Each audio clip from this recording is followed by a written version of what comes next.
Ravenhill Road Volunteers.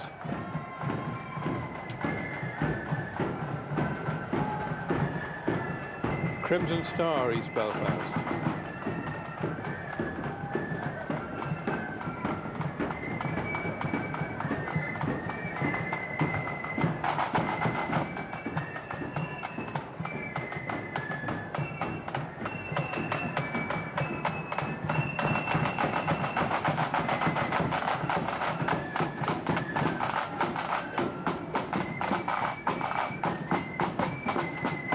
Some of the brethren there have recognised friends watching from the pavement.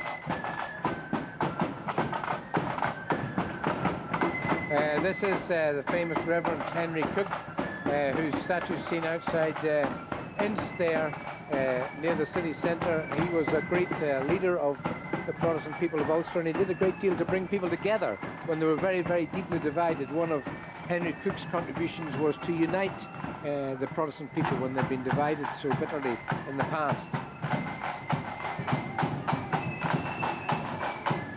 Well, we haven't seen this for quite some time, but this style of marching, which I think would be very, very difficult on your muscles,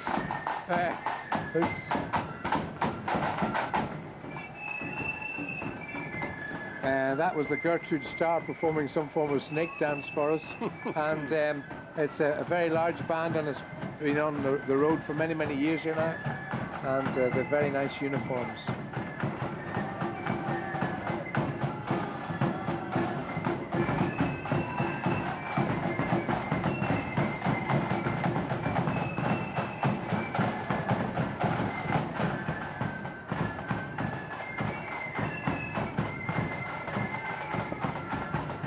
Then we have Duke of York LOL coming into view.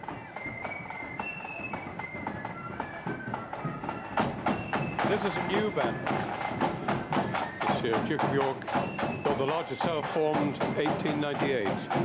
This, of course, is the famous Duke of York, who marched his men up to the top of the hill and marched them down again, but he was a great supporter of the Protestant cause, which is why the Orange men remember him.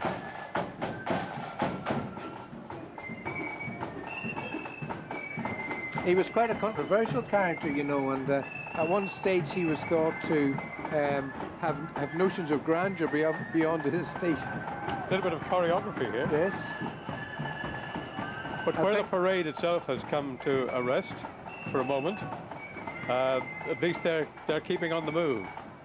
They're keeping exercising and entertaining the crowd.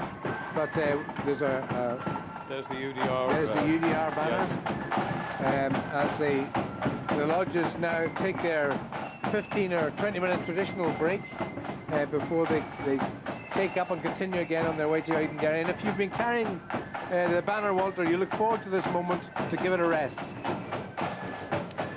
Well, this is a scene live here in Bedford Street as the parade makes its way to Edenderry. And as you can see, from time to time, the participants take a break. While they do so now, we have the opportunity to view the head of the procession as it approached our camera position earlier this morning.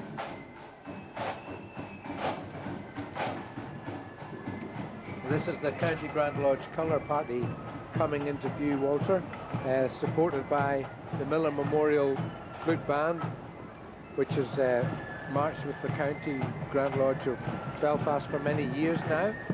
The Miller Memorial Flute Band was the band that took part in that little incident I referred to earlier in Trafalgar Square, and the numbers in the band seem to have greatly increased. I just think there might be something like 40 people in the band, which is very, very good indeed, and a very smart turnout. Well, they have a new uniform as well, and the drum major has got himself a busby to wear.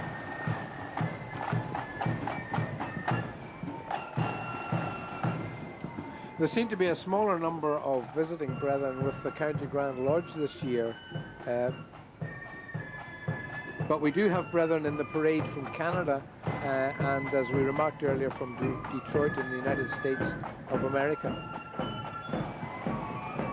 But as a result of activity on the internet, Orangeism now has links with evangelical Protestants in Belgium, in Poland, in Germany, and amazingly in Rome and Italy.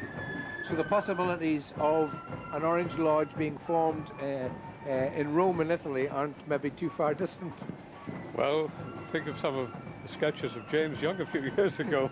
That might have been a theme for one of them. But we're now into district number 9. That's the Shankill Road district. Yeah, which is 10 lodges and number 4 women's district. We have a view here of the district officers of number 9 as they step out on parade.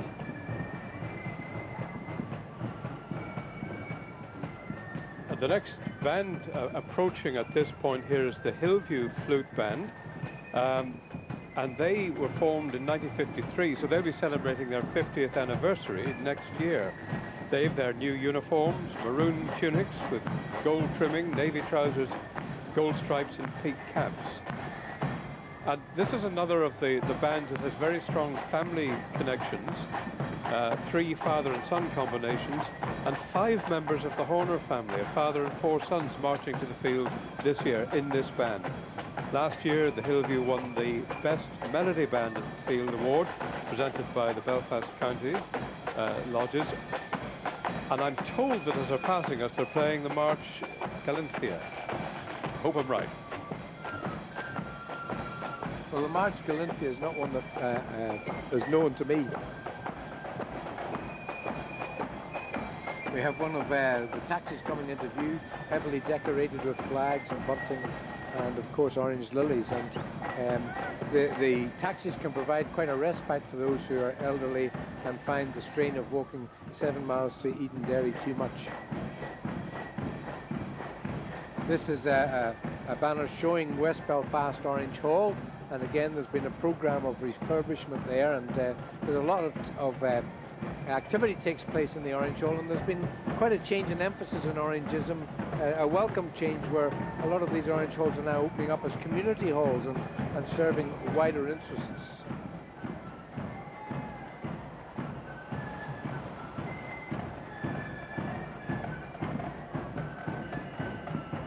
Certainly, on a day like today, all ages are represented. Sons of Ulster, founded in 1912. A lot of the lodges will go back to the early years of the 20th century. Well, Orangism, support for Orangism has waxed and waned.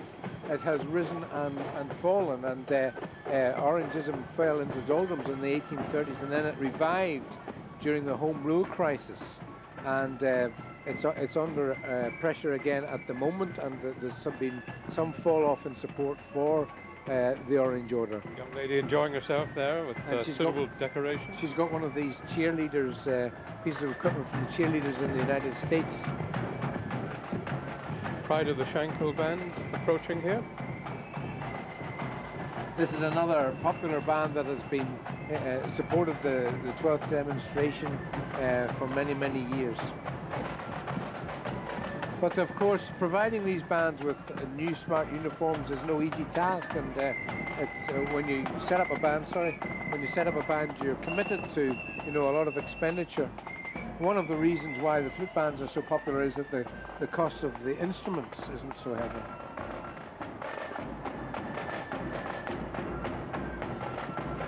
That's a good view looking down Bedford Street towards the City Hall, and we can see White Rock Temperance coming into view with another of the churches, White Rock Church. Lutheran Parish Church, yes. And this is the lodge of Robert Salters, Imperial Grand Master of Ireland, and also the lodge of number 9 District Secretary Wesley Macready.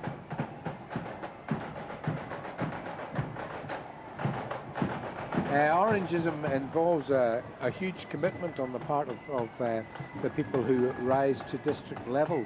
I remember when I was made district secretary of number 2 district, on the night I was elected, they came and informed me that this involved me in 7 extra meetings. And it's one of the problems actually of Orangism, that it's a 19th century movement trying to cope with 21st century problems.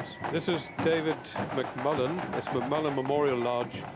He was shot dead in 1921 after attending a church service in the Ulster Hall, and so he's commemorated by this lodge.